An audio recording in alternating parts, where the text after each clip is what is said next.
আসসালামু আলাইকুম এভরিওয়ান, তোমরা সবাই কেমন আছো? আশা করছি তোমরা অনেক ভালো আছো এবং আমরাও অনেক ভালো আছি।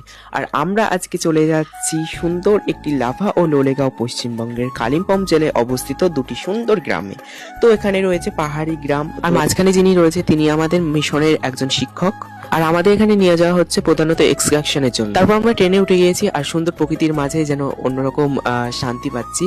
সামনে দেখতে পাচ্ছ পাহাড়, মানে হালকা হালকা দেখা যাচ্ছে, সেটা দেখে আমরা খুব তৃপ্তি পাচ্ছিলাম। তারপর আমাদের চলে এসেছে একদম পাহাড়ের মিডিল দিয়ে যে ট্রেন লাইন, সেটা দিয়ে আমরা যাচ্ছিলাম। দেখতে খুব সুন্দর লাগছিল ভিউটা, ব্রিজের উপর দিয়ে মাঝ বরাবর একটা নদী বেয়ে যাচ্ছে, দুই পাশে পাহাড়, খুব সুন্দর একটা লাগছিল, একদম সেই বইতে যেরকম আমরা পড়েছিলাম তেমন। তারপর আমাদের একটা জায়গায় নিয়ে যাওয়া হয়েছিল, সেটা হচ্ছে পাহাড়, মানে পাহাড়ের উপর দিয়ে যে ঝর্ণাগুলো বেয়ে যাচ্ছিল, খুব সুন্দর নিজের চোখে দেখছিলাম, খুব ভালো লাগছিল। যেটা আমরা এতদিন ফোনে তারপর বইতে পড়েছিলাম, সেটা আমরা এত কাছ থেকে দেখতে পাচ্ছি, আলাদা রকমের শান্তি লাগছে। খুব সুন্দর ঝর্ণা বেয়ে আসছিল পাহাড়ের উপর থেকে, খুব সুন্দর লাগছিল। এখানকার আবহাওয়া কিন্তু ভীষণ শীতল ছিল। তারপর আমরা চলে গেলাম চা বাগান দেখতে দেখতে চলে যাচ্ছি, খুব সুন্দর চারিদিকে, যেদিকে তাকাচ্ছি শুধু চা বাগান চা বাগান, খুব সুন্দর লাগছিল।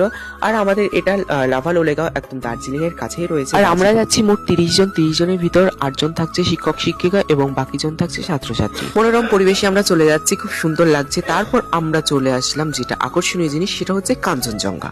আর কাঞ্চনজঙ্ঘা দেখতে পাচ্ছ পুরো কাছ থেকে দেখা যাচ্ছিল। কাঞ্চনজঙ্ঘাটা পুরো কাছ থেকে দেখে আলাদাই শান্তি পাচ্ছিলাম। তো একদম রোদ পড়ছিল, সেই সোনার মতো চিকচিক করছিল। আর এখানে ব্লগটা স্টপ করে দিচ্ছি। আর নেক্সট ডে আমরা ঘুরবো ঋষভ। আর ঋষভে কি করছি না করছি সবটাই তোমাদের সঙ্গে শেয়ার করব শর্ট ব্লগের মাধ্যমে। আর অবশ্যই আমার জন্য দোয়া করবেন এবং আপনারা ভালো থাকবেন। বাই বাই, আল্লাহ হাফেজ।